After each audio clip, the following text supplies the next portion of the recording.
Shalom saudaraku yang dikasihi Tuhan. Jumpa lagi di podcast Renungan Pagi Mutiara hari ini yang setia menyapa dan menemani pagi saudara di dalam doa dan renungan firman Tuhan. Dan renungan firman di pagi hari ini akan mengangkat judul Dilahirkan dari Allah. Nas firman Tuhan terambil dari Injil Yohanes pasal yang ketiga, ayat yang pertama sampai dengan ayatnya yang ketujuh. Demikian firman Tuhan. Adalah seorang Farisi yang bernama Nikodemus, seorang pemimpin agama Yahudi. Ia datang pada waktu malam kepada Yesus dan berkata, "Rabi, kami tahu bahwa engkau datang sebagai guru yang diutus Allah, sebab tidak ada seorang pun yang dapat mengadakan tanda-tanda yang engkau adakan itu, jika Allah tidak menyertainya." Yesus menjawab katanya, "Aku berkata kepadamu, sesungguhnya jika seorang tidak dilahirkan kembali, ia tidak dapat melihat kerajaan Allah." Kata Nikodemus kepadanya, "Bagaimanakah mungkin seorang dilahirkan kalau ia sudah tua? Dapatkah ia masuk kembali ke dalam rahim ibunya dan dilahirkan lagi?" Jawab Yesus, "Aku berkata kepadamu, sesungguhnya jika seorang tidak dilahirkan dari air dan roh, ia tidak dapat masuk ke dalam kerajaan Allah. Apa yang dilahirkan dari daging adalah daging, dan apa yang dilahirkan dari roh adalah roh. Janganlah engkau heran, karena aku berkata kepadamu, kamu harus dilahirkan kembali." Amin. Bapak Ibu Saudara yang dikasihi Tuhan kita Yesus Kristus, dari percakapan antara Yesus dan Nikodemus, apa yang saudara boleh dapatkan? Kalau kita perhatikan antara pertanyaan Nikodemus ini dengan jawaban Tuhan Yesus, seolah-olah kedengaran tidak nyambung. Nikodemus terlihat penasaran dengan Tuhan Yesus, bagaimana ia boleh mengajar dengan penuh kuasa dan disertai dengan tanda-tanda yang heran. Lalu ia terlihat seperti berbasa-basi dengan Tuhan. Tetapi dari jawaban Yesus, kita bisa mengerti satu hal. Tuhan tahu apa yang jadi pertanyaan di dalam hati Nikodemus, dan Tuhan juga tahu jawaban apa yang paling tepat, apa yang paling dibutuhkan oleh seseorang seperti Nikodemus ini. Kalau kita lihat dari latar belakang Nikodemus, dia tentunya bukan orang biasa, saudara ya. Dia termasuk golongan yang sangat dihormati pada masa itu. Ia adalah seorang Farisi, seorang pemimpin agama Yahudi. Kalau saudara bersoal jawab atau bertanya-tanya soal kitab suci, hukum Taurat dan lain sebagainya, tentu dia sangat fasih menjelaskan. Bahkan seorang level pemimpin agama Yahudi itu, mereka sangat hafal dengan ayat-ayat firman Tuhan. Namun yang mencengangkan di sini adalah ucapan Yesus. "Aku berkata kepadamu, sesungguhnya jika seorang tidak dilahirkan kembali, ia tidak dapat melihat kerajaan Allah." Tuhan itu seolah-olah berkata begini, sekalipun kamu adalah pemimpin agama Yahudi, sekalipun kamu adalah seorang cendekiawan rohani yang sangat dihormati, sekalipun kamu tahu akan kebenaran firman Tuhan, hafal akan firman Tuhan, tahu akan hukum-hukum Allah, tetapi Tuhan berkata, kalau kamu tidak dilahirkan kembali, kamu tidak bisa melihat kerajaan Allah.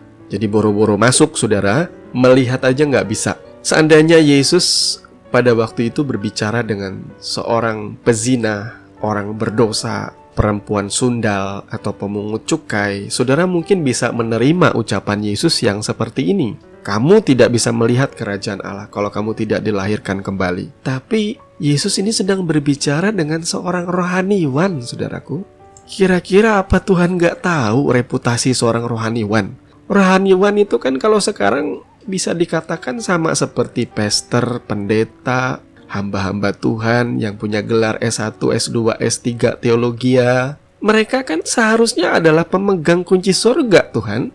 Mereka adalah rohaniwan, tidak diragukan lagi, mereka pasti masuk surga. Tapi di sini ada hal yang kontradiktif. Yesus berkata, kamu tidak bisa melihat kerajaan Allah kalau kamu tidak dilahirkan kembali.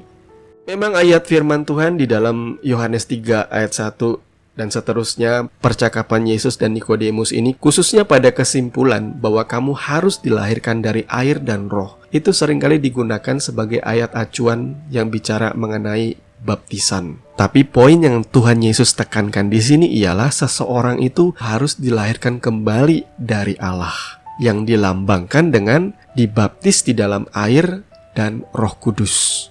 Tidak peduli seberapa baik saudara, seberapa bermoral saudara, seberapa banyak perbuatan baik, amal ibadah yang kau lakukan, semuanya itu tidak akan membawa saudara kemana-mana. Karena yang boleh membawa saudara masuk ke dalam kerajaan Tuhan ialah dilahirkan oleh Dia, dari Dia, dan untuk Dia. Lalu Nikodemus berkata, bagaimana mungkin aku bisa dilahirkan kembali? Kan aku sudah tua. Ini pertanyaan yang logis. Tetapi Tuhan berkata, apa yang dilahirkan oleh daging adalah daging, dan apa yang dilahirkan dari roh adalah roh. Saya dan saudara itu dilahirkan pertama kali ke dunia ini melalui rahim seorang wanita, dan kita membawa kutuk dosa di dalam hidup kita. Setiap orang yang lahir secara daging pasti akan mengalami kebinasaan secara daging. Itu kematian yang pertama. Itu sebabnya Yesus mengatakan hal ini.